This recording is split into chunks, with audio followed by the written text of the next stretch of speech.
প্রশ্ন আসতে পারে যে রসুল পাকের তো কোনো শাহজাদা ছিলেন না, উনার তো কোনো পুত্র সন্তান ছিলেন না, উনার তো কোনো শাহজাদা ছিলেন না, তাহলে উনার আওলাদ কিভাবে হলো, তাও 34তম? প্রশ্ন আসতে পারে তো। কারণ মানুষের একটা কনসেপ্ট আছে যে বংশ ছেলের দিক থেকে আগে বাড়ে, বংশ সন্তানের দিক থেকে আগে বাড়ে, এই কনসেপ্ট একটা মানুষের রয়েছে। তো ভাই, কোরআন ও সহি হাদিসের মধ্য দিয়ে সমাধান সূত্র বার করতে হবে। যখন রসুল পাকের শাহজাদার ইন্তেকাল হলো, যখন রসুল আল্লাহর শাহজাদার ওয়াফাত হলো, উনার তো শাহজাদা ছিলেন, উনার শাহজাদার ইন্তেকাল হয়েছিল, যখন বেসাল হলো রসুল আল্লাহ উনার শাহজাদাকে নিজে হাতে দফন কফন করে অনেক মায়ুস হয়ে বসে আছেন। ইতিমধ্যে উনার শত্রুরা বলতে লাগলো যে এ মোহাম্মদ মুস্তফা, আপনার তো কোনো আওলাদ রইল না, আপনার তো কেউ বংশধর রইল না, আপনার তো কেউ ওয়ারিস রইল না, আপনার তো কেউ নসল রইল না, আপনি তো বেনসল হয়ে গেলেন, নাউজুবিল্লাহ মিন যালিক। এই কথা শুনে রাসূল পাক অনেক মায়ুস হয়ে গেলেন। পরওয়ারদিগারে আলম দেখলেন যে আমি জিনার ওসিলাতে কায়নাতের মায়ুসি দূর করে দিই। আমার হাবিব মায়ুস আছেন, উনি জিব্রাইলকে পাঠালেন। জিব্রাইল এসে রাসূল আল্লাহকে বললেন, রাসূল খোদা, আল্লাহ আমার মাধ্যমে আপনার কাছে পয়গাম পাঠিয়েছেন। পয়গামটা কি? ইন্না আতাইনাকাল কাউসার ফাসাল্লি লিরাব্বিকা ওয়ানহার ইন্না শানিয়াকা হুয়াল আবতার। যার অর্থ হচ্ছে, পরওয়ারদিগার বললেন, এ মুহাম্মদ মুস্তাফা, আপনাকে আমি উত্তম পুরস্কার প্রদান করব, বলুন সুবহানাল্লাহ। আল্লাহ বলছেন, এ মুহাম্মদ মুস্তাফা, আমি আপনাকে উত্তম পুরস্কার প্রদান করব, আপনি আপনার রবের ইবাদত করুন। যারা আপনাকে বলছে বেনসল, যারা আপনাকে বলছে বে আওলাদ, আমি আল্লাহ হয়ে ওয়াদা করছি তাদের নসলকে কিয়ামত তক বেনসল করে দেব আমি, বলুন সুবহানাল্লাহ। সুবহানাল্লাহ, সুবহানাল্লাহ। পরওয়ারদিগার বলছে নবীর দুশমন কিয়ামত তক বেনসল হয়ে যাবে। যখন নবী পাকের ঘরে হযরতে সৈয়দাতুন নিসায়ে আলামিন খাতুনে জান্নাত ফাতেমাতুজ জাহরা সালামুল্লাহ আলাইহার আবির্ভাব হলো, অর্থাৎ হযরতে ফাতেমার যখন বেলাদত হলো, রাসূল পাক অত্যন্ত খুশি महसूस করলেন, রাসূল পাক অত্যন্ত আনন্দিত বোধ করলেন, উনি আল্লাহর শুকরিয়া আদা করলেন। সমস্ত মুহাদ্দিসরা একত্রিত হলো। মুহাদ্দিসরা একত্রিত হয়ে তারা এই সিদ্ধান্তে এসে পৌঁছালো যে আল্লাহ বলেছিলেন, যখন রাসূল আল্লাহর আওলাদের ইন্তেকাল হয়েছিল, আল্লাহ বলেছিলেন যে আপনার দুশমনকে বেনসল করে দেব কিয়ামত তক, আর আপনাকে উত্তম পুরস্কার প্রদান করব। তো এখন ওনার বাড়িতে যে হযরতে ফাতেমা এসেছেন, আমাদের ব্যাখ্যা হচ্ছে এটাই যে আল্লাহ যে পুরস্কার দেবার কথা বলেছিলেন, এই হযরতে ফাতেমাতুজ জাহরা সেই পুরস্কার, এবং ইনার দুশমন কিয়ামত পর্যন্ত বেনসল হয়ে যাবে, আর এই জনাবে ফাতেমার আওলাদ কিয়ামত তক চলতে থাকবে, বলেন সুবহানাল্লাহ, সুবহানাল্লাহ, সুবহানাল্লাহ।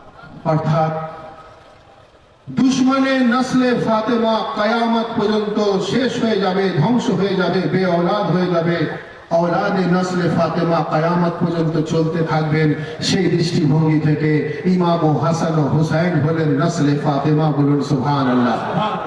ইমামে হাসান ও হুসাইন হলেন নসলে ফাতেমা, জৈনুল আবেদিন ও নসলে ফাতেমা, মোহাম্মদ বাকির ও নসলে ফাতেমা, জাফর সাদিক ও নসলে ফাতেমা, মুসা কাজিম ও নসলে ফাতেমা, আলী রাজা ও নসলে ফাতেমা, মোহাম্মদ তাকি ও নসলে ফাতেমা, আলী নকি ও নসলে ফাতেমা, হাসান আসকারি ও নসলে ফাতেমা, মোহাম্মদ মেহদি ও নসলে ফাতেমা, গৌসুল আজম ও নসলে ফাতেমা, শহনशाह মুলতান ও নসলে ফাতেমা, शहनशाह जाफराबाद व नस्ल फातिमा, शहनशाह अजमेर व नस्ल फातिमा, शहनशाह दिल्ली व नस्ल फातिमा, शहनशाह पीरनगर व नस्ल फातिमा, शहनशाह मेदिनीपुर व नस्ल फातिमा।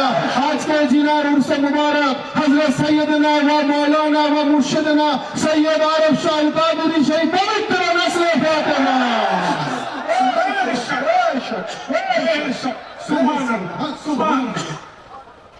सुभान अल्लाह যার জন্য তো কবি বলছেন যে औलाद है ये खास शहे मशरकैन की, औलाद है ये खास शहे मशरकैन की, और 32वीं है पुश्त इमाम हुसैन की। सुभान अल्लाह सुभान अल्लाह औलाद है ये खास शहे मशरकैन की, और 32वीं है पुश्त ইমাম হুসাইন কি। বলুন সুবহানাল্লাহ। সুবহান। এবং আমাদেরকে এই বিশ্বাস রাখা দরকার যে আমরা যেহেতু औलादे रसूल औलादे আলীর মেহফিলে এসে উপস্থিত হয়েছি, এই ঈমান ও আকীদা রাখতে হবে যে আমরা শ্রেষ্ঠতম ওয়ালির মেহফিলে শুধু নয়, জিনার মেহফিলে উপস্থিত হয়েছি, উনি স্বয়ং ওই মেহফিলে উপস্থিত আছেন। বলুন সুবহানাল্লাহ। बेशक उपस्थित আছেন, बेशक मौला पाक हाजिर नजर আছেন, बेशक জিনার মেহফিল যদি উনি উপস্থিত হন, উনি যদি আল্লাহর ওয়ালি হয়ে থাকেন, তো সরদারে আউলিয়া হুজুর গৌসে আজম উপস্থিত আছেন।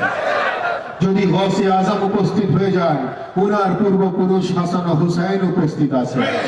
হাসান হুসাইন উপস্থিত হলে উনার পূর্বপুরুষ আলিয়ে মুর্তজা উপস্থিত আছেন। আলিয়ে মুর্তজা উপস্থিত হলে উনার পূর্বপুরুষ রসুলে খোদা উপস্থিত আছেন।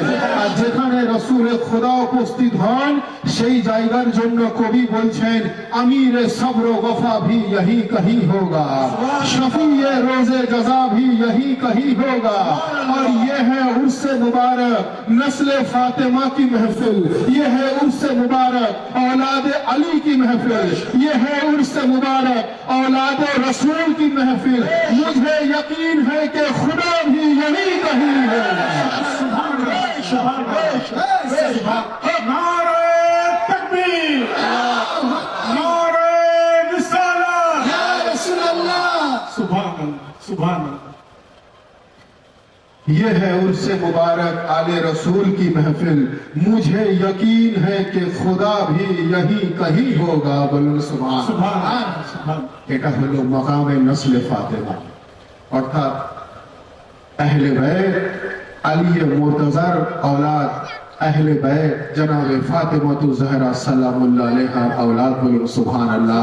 যে রক্ত আলী মুর্তজার শরীরে প্রবাহিত, সেই একই রক্ত মুহাম্মদ মুস্তাফার শরীরে প্রবাহিত। বলুন সুবহানাল্লাহ। सुभान अल्लाह তো হাজিরিন মজলিস, এটা হলো মাকামে নসলে ফাতেমা। এবারে দুশমনে নসলে ফাতেমা কারা, সেটাও ব্যাখ্যা করতে হবে। দুশমনে নসলে ফাতেমা একটা তো মাকামে নসলে ফাতেমা হলো, এবারে দুশমনে নসলে ফাতেমা, দুশমনে রাসূলুল্লাহ, দুশমনে আহলে বাইত কারা। ভাই বলা হচ্ছে পৃথিবীতে যা কিছু আছে সমস্ত কিছু আল্লাহর সৃষ্টি, এতে কারোর কোনো সন্দেহ আছে? না সমস্ত জায়গায় আল্লাহ বিরাজ করছেন, এতে কারোর কোনো সন্দেহ আছে?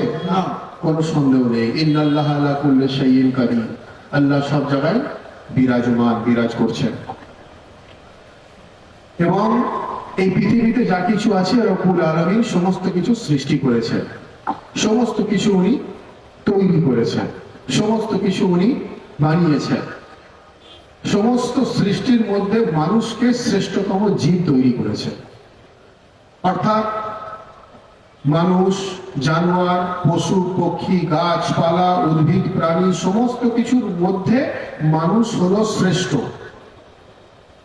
কিন্তু যেই অর্থে মানুষকে আশরাফুল মাখলুকাত বলা হয়, বাস্তবে মানুষ আশরাফুল মাখলুকাত হতে পারে না। অর্থাৎ মানুষ সেই অর্থে আশরাফুল মাখলুকাত, মানুষের কম্প্যারিজন যদি হয় গরু, গাধা, ছাগলের সঙ্গে, তাহলে মানুষ তাদের থেকে তো অ্যাটলিস্ট একটু বেটার, সেই জন্য মানুষ আশরাফুল মাখলুকাত। আর যদি কায়নাতের মধ্যে আশরাফুল মাখলুকাতের অ্যাকচুয়াল ব্যাখ্যা করতে হয়, কায়নাতের মধ্যে আশরাফুল মাখলুকাত একমাত্র জাতে মুস্তাফা। বলুন সুবহানাল্লাহ सुभान सुभान अल्लाह কায়নাতের মধ্যে আশরাফুল মাখলুকাত সমস্ত সৃষ্টির শ্রেষ্ঠ যিনারা, ওনারা হলেন জাতে মুস্তাফা। আমরা খুশি হয়ে যাই ইনসান আশরাফুল মাখলুকাত। আমাকে একজন মৌলানা বলছে, আপনি জানেন हम जो हजरत इंसान है हम अशरफुल मखलूकात हैं। तो হযরতে ইনসান তারা নিজেকে আশরাফুল মাখলুকাত মনে করছে বিরাট কিছু, কিন্তু অ্যাকচুয়ালি আশরাফুল মাখলুকাত জাতে মুস্তাফা। তো যখন কোন সৃষ্টি পৃথিবীতে সৃষ্টি হয়, যখন কিছু পৃথিবীতে সৃষ্টি হয়, সে সবার প্রথম আল্লাহর শুকরিয়া আদা করে। সবার প্রথম ইনসান সৃষ্টি হওয়ার পর শুকরিয়া আদা করে, এ পরওয়ারদিগার আপনি আমাদেরকে ইনসান বানিয়েছেন, জানোয়ার বানাননি। আবার যখন গরু ছাগল পৃথিবীতে সৃষ্টি হয়, সে আল্লাহর শুকরিয়া আদা করে। ভাই সে তো জানোয়ার হয়েছে, তার শুকরিয়া আদা করার কি দরকার? না, সেও করে। কি করে? এ পরওয়ারদিগার আপনি গরু ছাগল তো বানিয়েছেন, কিন্তু আপনি নাপাক জানোয়ার কুকুর বানাননি। আবার কুকুর যখন পৃথিবীতে আসে, সেও শুকরিয়া আদা করে যে পরওয়ারদিগার আপনি কুকুর তো বানিয়েছেন, আপনি খিনজির বানাননি, অর্থাৎ শূকর বানাননি। আবার যখন শূকর এই পৃথিবীতে আসে, খিনজির সেও যখন পৃথিবীতে আসে, সেও শুকরিয়া আদা করে যে পরওয়ারদিগার আপনি খিনজির তো বানিয়েছেন, কিন্তু আপনি মুনাফিক তৈরি করেননি। সুবহানাল্লাহ। আপনি খিনজির তো বানিয়েছেন, আপনি মুনাফিক তৈরি করেননি। আর নবীর হাদিস আছে, নবী পাকের হাদিস শরীফ হলো, নবী পাকের এলান হলো, যে মুনাফিক হয়ে যাবে সে কখনো জাতে মুস্তাফার সঙ্গে মোহব্বত করতে পারবে না, আর যে মুমিন হয়ে যাবে সে জাতে মুস্তাফার সঙ্গে কখনো নফরত করতে পারবে না।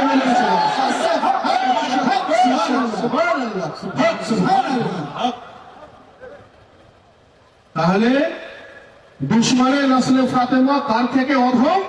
খিনজিরের থেকেও অধম। দুশমনে নসলে ফাতেমা খিনজিরের থেকেও অধম হয়ে গেল। তার কারণ যারা নসলে ফাতেমার দুশমন, তারা দলিল অনুযায়ী খিনজিরের থেকেও তারা অধম হয়ে গেল। কারণ খিনজির বলছে আপনি খিনজির, পরওয়ারদিগারকে বলছে আপনি খিনজির বানিয়েছেন, কিন্তু আপনি মুনাফিক তৈরি করেননি। নবী বলছেন যে যে মুনাফিক হবে সে মওলা আলীর সঙ্গে কখনো মোহব্বত করতে পারবে না, যে মুমিন হবে সে আলী মুর্তজার সঙ্গে কখনো শত্রুতা করতে পারবে না। যার জন্য কবি বলছেন মজলিস কে তবরুখ जहां बांटे नहीं जाते, मजलिस के तबर्रुख जहां बांटे नहीं जाते, उन लोगों से हम भी कभी मिलने नहीं जाते। और ए मुनकिरे विलाए अली उन वलीउल्लाह, दहलीज नजफ चूमने कुत्ते नहीं जाते। दरूद शरीफ पढ़ो, अल्लाहुम्मा सल्ली अला सय्यिदना नबीना मुहम्मद